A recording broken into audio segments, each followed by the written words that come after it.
Welcome to A T R TV Telugu. S N పాలకు కేటాయించిన భూమిని వెనక్కి తీసుకోవాలి. ఆ భూమిని విశాఖలోని పాత్రికేయులకు కేటాయించాలి. కూటమి ప్రభుత్వానికి తెలుగు శక్తి అధ్యక్షుడు బీవీ రామ్ విజ్ఞప్తి. భీమిలి ఎమ్మెల్యే గంటా శ్రీనివాసరావుకు వినతి పత్రం అందజేత.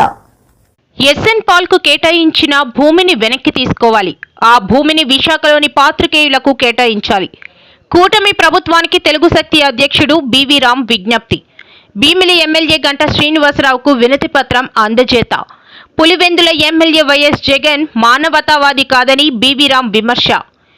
హిందూవాదినని శారద పీఠాధిపతిని అంటూ మోసం చేస్తున్న స్వరూపానందేంద్ర సరస్వతికు గత ప్రభుత్వం కేటాయించిన భూమిని కూటమి ప్రభుత్వం స్వాధీనం చేసుకోవాలని తెలుగు శక్తి అధ్యక్షుడు బీవీ రామ్ విజ్ఞప్తి చేస్తున్నారు. స్వాధీనం చేసుకున్న భూమిని విశాఖలోని పాత్రికేయులకు కేటాయించాలని కోరారు. గత ప్రభుత్వంలో ఆన్లైన్ ద్వారా కూడా అప్లై చేసుకున్నారు. ఇదే అంశమై శనివారం భీమిలి ఎమ్మెల్యే గంటా శ్రీనివాసరావుకు బీవీ రామ్ వినతి పత్రం అందజేశారు. అనంతరం ఆయన మీడియాతో మాట్లాడుతూ హిందూ మతం పేరుతో ప్రజల్ని నమ్మించి మోసం చేస్తూ నయవంచకుడు ఎస్ఎన్ పాల్ స్వరూపానందేంద్ర సరస్వతి అని రామ్ ఆరోపించారు. పాలకు కేటాయించిన భీమిలిలో భూమిని కూటమి ప్రభుత్వం వెనక్కి తీసుకోవాలని చెప్పి భీమిలి శాసనసభ్యులు శ్రీ గంటా శ్రీనివాసరావు కట్టడం జరిగింది. ఎందుకంటే హిందూ మతం పేరుతో డ్రామాలు ఆడుతూ ఇవాళ హిందుత్వాన్ని ప్రమోట్ చేయకుండా భూములు దొబ్బేస్తున్న దొంగస్వామికి ఆ భూములు చెందకూడదని చెప్పి తెలుగు శక్తి గంటగాని కోరింది.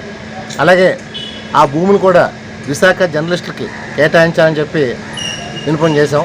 ఎందుకంటే గత కొన్ని సంవత్సరాలుగా ఈ ప్రతిపాదన ఉంది కానీ అమల్లో జరగలేదు. మరి దీనిపైన కూడా గంటా గారు సానుకూలంగా స్పందించారు. నా దృష్టికి వచ్చిందని చెప్పి అన్నారు. మరి గతంలో మనం చూసాం రామతీర్థాలు శ్రీరామ శిరస్సు చేసినప్పుడు కూడా మాట్లాడలేదు. ఈవేళ దేశమంతా రగిలిపోతుంది. అన్ని రాష్ట్రాల్లోనే హిందూ ప్రజలు ముందుకొచ్చి ధర్నాలు చేస్తూ నిరసన తెలియజేస్తుంటే కనీసం శారదాపీఠం అని చెప్పుకునే స్వరూపానంద స్వామి ఎస్ఎన్ పాల్గా పేరు మార్చాం. మరి ఆయన నోరు ఎప్పకపోవటం మౌనం అంగీకారం అవుతుంది. ఆయన హిందుత్వం కాదని ఆయనే స్వయంగా ఒప్పుకున్నారు. మేము అడిగాం చెప్పమని చెప్పడినా సరే దాని గురించి నోరు ఎప్పట్లేదు. మరి ఇలాంటి వ్యక్తికి ఇలాంటి దొంగస్వామికి గత ప్రభుత్వం కేటాయించింది. అందువల్ల జగన్మోహన్ రెడ్డి ఏదైతే మానవతావాది అని చెప్తాడో అంత బూటకం అది. ఆయన సొంత చెల్లెలు సునీత న్యాయం చేయలేకపోయాడు. తన బాబాయిని ఎవరు చంపారు 5 ఏళ్ళలో చెప్పలేకపోయాడు. ఈవేళ తన సొంత చెల్లి షర్మిల గారు మణిపూర్లో క్రిస్టియన్ పైన దాడి జరిగితే నువ్వు ఒక క్రిస్టియన్ అయ్యుని కూడా స్పందించని చెప్పి స్వయాన ఆమె సోదరి షర్మిల జగన్మోహన్ క్రిస్టియన్ చెప్పింది.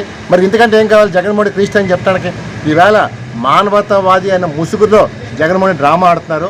అదే ఒకటే కోరుతున్నాను, ఈ స్వరూపానంద స్వామి ఏదైతే ఎస్ఎన్ పాల్గా పేరు మార్చామో ఈయన జగన్ ఎదురు తోడుదొంగలు ఇద్దరు కలిపి ఆంధ్రప్రదేశ్ ప్రతిష్ట మంట కట్టడానికి చూస్తున్నారు.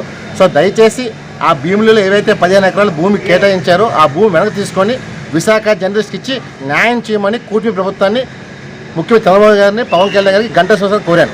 దానిలో డెఫినెట్గా న్యాయం జరుగుతుందని ఆ భూమి వెనక్కి తీసుకుని హిందూ మతం కాపాడని కోరుతున్నాను. జై హింద్.